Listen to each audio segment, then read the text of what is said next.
So this is the structure which we see, which is of course not surprising. The big surprise came when we measured the density of these interfaces.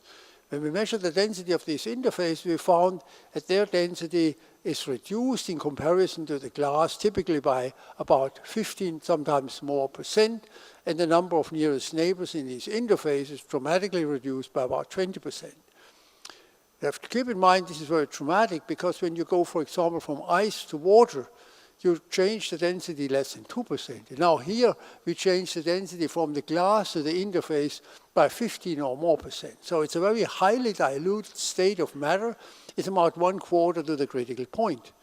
So it's a new density, the new structure of these things. And one can directly see this change by looking at a two-dimensional system, two-dimensional silicon dioxide.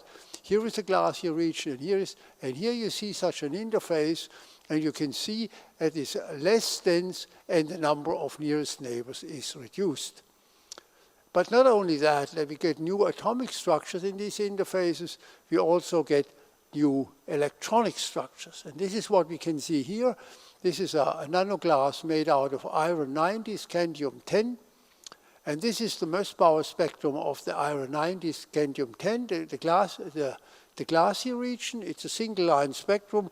This is the same spectrum what you see when you take a bulk piece of iron 90, scandium 10. The new and surprising effect came when we looked at the interfaces. When we look at the interfaces, the Mössbauer spectrum all of a sudden is very different and has 6 lines. And 6 lines indicate the interfaces are ferromagnetic. So we have a material which is as a glass and as a crystal, a paramagnetic material. When we transform it in a nanoglass, it becomes in the interfaces a ferromagnet. But not only that, but we also see that one spectrum for all the interfaces. So all the interfaces in a nanoglass have exactly the same structure. And there was another big surprise is when we take the nanoglass, deform it or irradiate it and destroy the interface, it comes back exactly in the same way. So this is an equilibrium state of matter. No matter what we do, all interfaces end up with that kind of structure, which is a ferromagnetic state. And then, of course, we looked a little bit more into this thing and try to find out why this is a ferromagnetic state. And what turns out, I'll just show you one result. In these interfaces, what we see is, this is for iron 90, scandium 10, we see a very high density of BCC clusters. You can probably see them as bright spots here. So the interfaces are not uniform, but they consist of BCC clusters. BCC is a structure when you crystallize the material, and this is a cluster with the size of 1 elementary cell. And these elementary cells are separated by isolated atoms from each other. So what we have is a structure which is a kind of strange compromise. On the one hand, we have the fingerprint of the crystal with these in the elementary cells, and they are separated by individual atoms statistically arranged through a gas-type structure. So it's a compromise between a gas and a crystal, and that is the structure which we see. And if one does we started now ab initio calculations, one can start to understand why we form a ferromagnetic state in that highly diluted state of matter with this new structure. And that seems to be the equilibrium state of disordered matter. So glass is a quenched in liquid, and this is when you supply the liquid with free volume, ask it to rearrange to the lowest energy state, and this is what comes out here. Now, of course, with this new structure, one would expect new properties, and this is indeed so. I'll show you a few examples. This is, for example, the magnetization of a scandium 75 iron 25 nanoglass. This is the melt-spun ribbon, and magnetization as a function of temperature, and you can see it's way down there. Now, if we take the same material and produce it in the form of a nanoglass, then the magnetization goes out by a factor 10. It's a red curve up here, and it becomes a strongly magnetic material.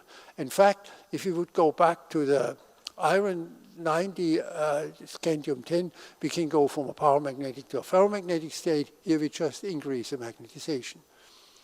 A second effect, which I want to show here, is the surprising effect of the biocompatibility. This was a titanium zirconium glass in form of a nanoglass, in the form of a melt-spun ribbon. And when we put cells, osteoblast cells, these are model cells, on the surface of the nanoglass, they grow by a factor 100 times faster than on the surface of the same, chemically same material, but as a melt-spun ribbon. This is shown here. This is a melt-spun ribbon of this titanium nanoglass, and this is the surface of the melt-spun ribbon, and this is the surface of the nanoglass, and the green spots are the osteoblast cells. And what we see is as soon as the osteoblasts are there, they rapidly multiply and cover the entire surface. So the obvious, of course, application of this is to coat implants, bone implants, tooth implants with such a nanoglass. And when you put this implant then in the body, it grows in by a factor 100 times faster than a classical implant. Now, we have done a few experiments already. For example, a tooth of a dog, when you take it out and you put an implant, a tooth in, it takes about a week to grow in. If you do it with this one, it's less than an hour and the tooth is grown in. And now people trying this one here with implants of bones, hip implants, for example, for monkeys, and instead of about 2 months, it goes down to a day or two for the implant to go in. And that's a big progress, because then they don't need a second operation. You can put, the implant is coated with a nanoglass at the surface, put in, and then after a very short time it's grown in. So with one operation, you can take the bone out, implant the thing, close it, and it's growing in a short time. And then third thing, what I wanted to show here is the mechanical properties. It's again the same nanoglass here, it's scandium 75, iron 25. And when you have it as a melt-spun ribbon, it behaves normally, it deforms elastically, stress versus strain, it deforms elastically, and then it brittle fractures. Well, this is what, of course, we all know, that such melt-spun ribbons are brittle. But now if you make it in form of a nanoglass, it becomes a ductile material. And when you look at a deformed specimen, it looks like a piece of gold or copper. So again, the mechanical properties are very different. There are many more of these properties. And what comes out in all the cases we had so far, when we look at a property, we get surprisingly new effect, and many of them are very attractive. And that, of course, is obvious for technological applications. Now, so far, in all the cases I've shown you, I've considered nanoglasses that consist of where all the clusters, going back, where all these clusters here have the same chemical composition. Now, there's no need for that. We can, of course, also use clusters with different chemical compositions. And then we end up